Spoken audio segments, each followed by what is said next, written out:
Ito ang latest chika mga mosang. Paano nga ba protektahan ni Donnie Pangilinan ang relasyon nila ni Belle? Ito nga ang sabi ng aktor.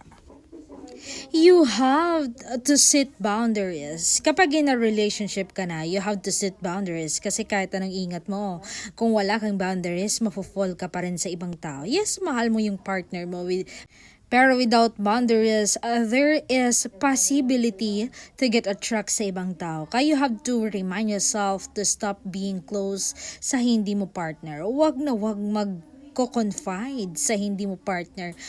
And ang problema, yung mag-partner, sa inyo lang dapat yon. Minsan di mo mapapansin na nagiging komportable ka na sa ibang tao. Hindi pong kwentuhan lang at tawanan pero unti-unti ka nang nagiging emotionally available. Diyan nagsisimula ang mga problema na sana hindi mangyari kung may boundaries ka. Normal naman na ma-appreciate mo ang ibang tao pero iba yung appreciation sa attachment. Kapag ramdam mong lumalampas ka na sa limit, humakbang ka pa atras. Choice mo lagi kung paano mo poprotektahan ang relationship mo. Remember, hindi lang pagmamahal ang nagpapatibay ng relasyon kundi disiplina. Kailangan mong bantayan, hindi lang actions mo, pati intentions mo.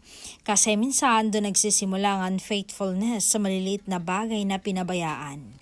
And communication is the key pero may limits iyon kapag opposite sex or someone na pwedeng makaka-apekto sa relasyon mo. Hindi lahat ng problema dapat ikwento sa iba, lalo na kung partner mo ang involved. Mas maganda pa rin na kayong dalawa ang mag-aayos.